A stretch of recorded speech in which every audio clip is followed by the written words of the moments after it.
ओम नमः शिवाय, हर हर महादेव। दोस्तों, आज हम आपके सामने एक ऐसी ही कहानी लेकर आए हैं जो आप सुनकर भगवान शिव के प्रति आपकी आस्था और श्रद्धा बढ़ जाएगी और आपको शिव जी की कृपा अपरंपार आप पर बरसेगी।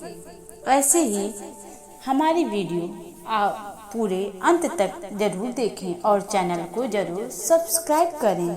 आइए सुनते हैं भगवान शिव की महिमा का एक कथा। बहुत साल पहले एक गांव में 7 भाई और एक बहन रहते थे। सातों भाइयों में इकलौती सिर्फ एक ही बहन थी जो बहुत शांत स्वभाव और आज्ञाकारी थी। उस बहन का सबसे छोटा भाई उसे बहुत ही प्रेम करता था और उसकी पूरी जो भी इच्छा होती थी उस बहन की पूरी करता था और उसको रसोई काम में उसकी मदद भी करता था। उस बहन का छोटा भाई एक आंख से काना भी था। सातों भाई दिन भर खेतों में काम करते थे और उसी से अपना पेट पूजा करते थे। छोटी बहन भगवान शिव की सच्ची भक्त थी और शिव जी के प्रति हर सोमवार व्रत भी रहती थी। उनकी छोटी बहन उनके घर में काम भी करती थी। माता पिता न होने के कारण छोटी बहन रसोई की काम, घर, झाड़ू पोछा, बर्तन सब उसी की जिम्मेदारी थी और वह अच्छे से घर का काम भी करती थी। खेतों से लौटने के बाद भाइयों को खाना बनाकर खिलाती भी थी। एक दिन उनके भाई ने कहा कि आज हमें सरौटे की साग खाने की इच्छा है। आज रात तुम खाने में सरौटे के साग अवश्य बनाना। भाइयों के खेतों में जाने के बाद बहन अकेले जंगल में जाकर सरौटे का साग तोड़कर घर ले आई। बनाने से पहले उसे काटने लगी। इसी दौरान उसकी उंगली कट गई और खून की धार उंगली से बहने लगी, जिससे उसका पूरा हाथ खून लथपथ हो गया और वह घबरा भी गई, जिस वजह से उसका थोड़ा खून साग के पत्ते पर पड़ गए। बहन ने सोचा भाइयों के आने का वक्त हो चला है और उसके पास इतना भी समय नहीं है कि वह साग को दोबारा धो सके और दोबारा जंगल से जाकर साग ला पाए, जिस वजह से बहन उसी साग को बनाने लगी। और जब उसके भाई खेत से लौटकर आए, छोटी बहन हमेशा की तरह सबके लिए खाना परोसा। भी एक साथ खाना खाने लगे। भाइयों ने पके हुए साग को खाकर बहन से बोला कि वाह, अति स्वादिष्ट, कितना अच्छा भोजन आज बना हुआ है। साग की तो पूछो मत, साग तो इतनी अच्छी बनी है कि मन ही नहीं भर रहा है साग से और खाने का मन कर रहा है। बहन कही और उसे दे दी साग। भाई खाकर बहुत ही ज्यादा प्रसन्न और खुश हुए बहन से। अपने सातों भाई ने ये भी पूछा कि हमने आज तक ऐसी साग कभी नहीं खाए, तुमने इस बार ऐसा क्या डालकर बनाया है जो इतना स्वादिष्ट हुआ है। आज की सब्जी बहुत ही ज्यादा अच्छी बनी हुई है, बताओ इसमें क्या क्या डालकर आज बनाई हो साग में। मन कर रहा है पूरी उंगली चाटे जाऊं, इतने स्वादिष्ट भोजन आज तक कभी नहीं खाया था। बहन चुपचाप थी और थोड़ी मन में डरी हुई भी थी, भाइयों को पता न चल जाए मेरे हाथ की उंगली कट गई है। फिर भी थोड़ा सोचकर बहन बोली, कुछ नहीं भैया, जैसे हमेशा बनता है वैसे ही आज भी सब्जी मैंने पकाई है। अगले दिन सातों भाई के अनुरोध पर फिर से वही साग की सब्जी बनानी थी जो भाइयों ने अनुरोध किया था कि आज शाम को फिर से वही साग बनाना। लेकिन उस साग में वैसा टेस्ट स्वाद नहीं था जो पिछले बार की तरह साग में स्वाद था। ऐसे अनुरोध भाइयों ने 3-4 बार तक किया बहन से, और बहन हमेशा की तरह साग बनाती, लेकिन वैसा स्वाद नहीं मिल पाता था। भाइयों को वह खून लगा साग इतना पसंद आया था कि उनसे मन से उतरा ही नहीं था वह स्वाद, और उन्हें अभी भी उस खून वाली साग का स्वाद अभी तक उनके दिलो दिमाग पे छाया हुआ था। में असलियत जानने के लिए सातों भाइयों ने बहन से उस दिन का खाना बनाने का तरीका जानने के लिए जिद की। मजबूत होकर बहन ने सारी घटना अब बीती भाइयों को बता दी। चाय मालूम होने के बाद पांचवा भाई तो बहुत लोभी था, उसने बाकी भाइयों से कहा, बहन का खून इतना स्वादिष्ट है तो सोचो उसका मांस कितना स्वादिष्ट होगा खाकर। यह कहकर सभी भाइयों के बीच चर्चा होने लगी, किंतु छोटे भाई को छोड़कर जो काना था वह इस सब में नहीं था, और उसे छोड़कर बाकी 6 भाई अपने में बातें करने लगे। 6 भाई अपनी बहन को मारकर खाने के लिए राजी हो गए, किंतु उनकी यह सभी बातें बहन दीवार के पीछे से सुन रही थी। उसे बहुत ही ज्यादा दुख हुआ कि उसके भाई उसे मारकर खाना चाहते हैं, किंतु बहन को अपने छोटे भाई पर बहुत ही ज्यादा विश्वास था। लेकिन छोटा भाई आंख का काना होने के कारण उसकी कोई भी मदद नहीं कर सकता था। एक दिन सातों भाइयों ने शिकार करने के लिए अपनी बहन को साथ ले गए। की ओर ले जाते हुए भाइयों ने एक जंगल में मचान बनाकर थे। बड़ा भाई अपनी छोटी बहन से कहा कि तुम इस मचान पर बैठ जाओ। बहन को मन ही मन पता था कि आज उनके भाई उनका शिकार कर उसको मार देंगे, जिस वजह से बहन चुपचाप उस मचान पर जाकर बैठ जाती है। बड़ा भाई ये भी कहता है कि इस मचान पर बैठने से तुम पर जंगली जानवर हमला नहीं कर सकते हैं और तुम सुरक्षित अपने आप को महसूस करोगी। बहन को फिर भी वह कुछ चुपचाप उस मचान पर बैठ गए, किंतु बहन को महादेव जी पर विश्वास था, वह उसकी रक्षा जरूर करेंगे। सातों भाई अपना अपना धनुष लेकर शिकार करने के लिए बहनों पर तीर साधा, किंतु निशाना भाइयों का जो हमेशा की तरह चूक जाता था। इस वजह से बहन भी चाहती थी कि अगर उनके भाई उनका मांस खाना चाहते हैं तो मैं ये भी इच्छा उनकी पूरी कर दूंगी। और बहन चुपचाप वहीं बैठी रही। बड़ा भाई वहीं पास के डूंगरी पर गया और अपनी बहन पर फिर से निशाना साधा, लेकिन तीर बहन के सीने में न लगी। देखकर बहन अपने बड़े भाई से बोली कि भैया, जब आपको मुझे मारना ही है तो तीर इधर उधर न चलाकर मेरे सीने पर मारो और मैं मरने के लिए तैयार हूँ।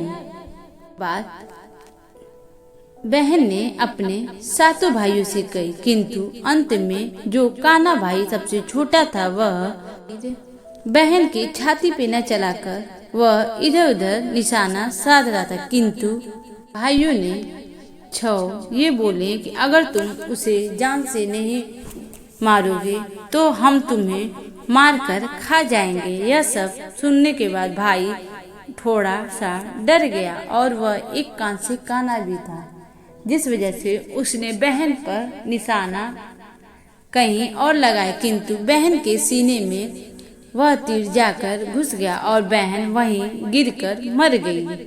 और तुरंत बहन की आत्मा उसके शरीर से बाहर निकल गई और इधर उधर घूमने लगी। की आत्मा इसलिए भटक रही, वो देखना चाहती है कि उसका मांस कौन कौन भाई खाने के लिए उत्साहित हैं। बहन की मौत के बाद सभी भाई मचान की ओर चल पड़े और मचान के पास आते ही बहन के शरीर टुकड़े टुकड़े में काटने लगे। किंतु छोटा भाई यह सब देखकर बहुत ही ज्यादा विलाप रोने लगा और उसे कुछ भी अच्छा नहीं लग रहा था। एक किनारे बैठकर वह बहन की यादों में खो गया और वह फूट फूट कर बहुत ही ज्यादा रोने लगा। तब बड़े भाई ने छोटे भाई को बहन की मांस पकाने के लिए छोटे भाई को सूखी लकड़ी लाने के लिए जंगल में भेज दिया। छोटे भाई ने जंगल में खूब ढेर सारी लकड़ियां तो इकट्ठा कर लिया। तो उसके बड़े भाई ने जो लकड़ी लाने के लिए रस्सी दी थी वह बहुत ही छोटी थी और वह सोच में पड़ गया कि मैं कैसे इतना सारा लकड़ी लेकर जाऊं, और उसे देर भी हो रहा था और जिस वजह से छोटा भाई फूट फूट कर फिर से रोने लगा कि वह इतनी सारी लकड़ी कैसे लेकर जाए। भी वहां से भोलेनाथ की सवारी नाग देवता वहां पे आ पहुंचे और वह उस छोटे भाई से बोले कि क्यों तुम रो रहे हो। तब छोटे भाई ने नाग देवता को सारी आप बीती बताई कि मेरे भाइयों ने अपनी छोटी बहन को मारकर उसका मांस पकाना चाहते हैं, जिस वजह से मुझे यह लकड़ी उनके पास ले जाना है। नाग देवता कहते हैं कि तुम फिक्र ना करो और मैं लकड़ी के बीचों बीच छिप जाता हूँ और मैं लकड़ी को अपने लपेट लेता हूँ और जब तुम सारा लकड़ी लेकर जाओगे तो मैं वहां से लकड़ी रखते ही मैं धीरे से उस लकड़ी के बीच से निकल जाऊंगा और तुम अपनी लकड़ी पहुंच जाओगे आसानी से लेकर। यह सब देखकर उनके 6 भाई आश्चर्यचकित हुए कि इतना छोटा रस्सी में कैसे उनका छोटा भाई इतना सारा लकड़ी लेकर आया है। इसके बाद वह 6 भाई अपने छोटे भाई को एक घड़ा देते हैं, उसमें 7 छेद कर कर छोटे भाई को देते हैं कि जाओ इसमें पानी लेकर आओ। छोटा भाई जैसे ही पानी लेने के लिए कुएं तक पहुंचता है तो वह देखता है कि उसके घड़े में 7 छेदे हैं और वह ये भी सोचने लगता है कि अगर वह टाइम से पानी नहीं पहुंचाया तो भाई जैसे उनकी बहन को मार दिया वैसे ही उसे ये भी डर लगता है कि मुझे भी कहीं मारकर न भाई खा जाए, जिस वजह से वह वहाँ पे फुट फुट कर रोने लगता है। और जब भी घड़े में पानी भरता है तो छेद की वजह से पानी सारा बाहर बह जाता है। यह सब देखकर उस कुएं से मछली, मेढक और केकड़ा बाहर निकलकर उस छोटे भाई को पूछते हैं कि क्या हुआ तुम्हें। छोटा भाई अपना सारा आपबीती उन मछली, केकड़े और मेढक को बताता है। छोटा भाई उनसे यह भी बोला कि मैं अपनी बहन का मांस कैसे खाऊंगा भाइयों के सामने, जिससे मैं इतना प्रेम और उसको मानता था। यह सब सुनने के बाद मेढक बोला, तुम परेशान मत हो, हम सब घड़े के छेद में चिपक जाते हैं। मछली और केकड़े ने कहा, हमें भी साथ लेकर चलो, तुम्हारे भाई तुम्हारी बहन का मांस खाएंगे, तुम मछली को खाना और जब वह हड्डियों को खाएंगे तब तुम केकड़े को खाना। इससे तुम्हारे भाइयों को थोड़ा सा भी तुम पर शक नहीं होगा।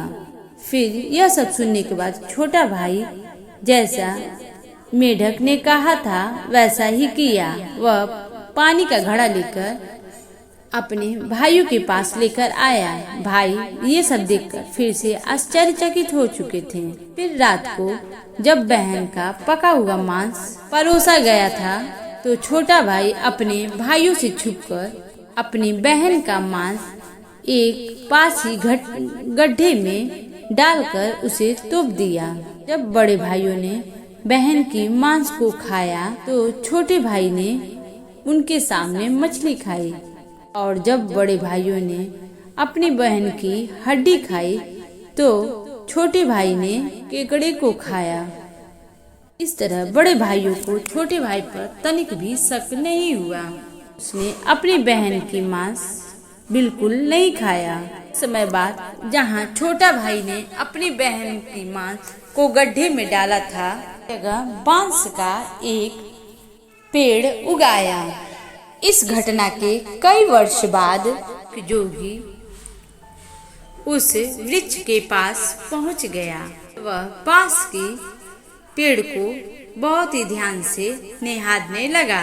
उसने इतने सुंदर सुंदर इसके पेड़ को देखकर कि अगर इतने सुंदर बांस से केंद्रा बनाए तो सुरीला ध्वनि निकलेगा।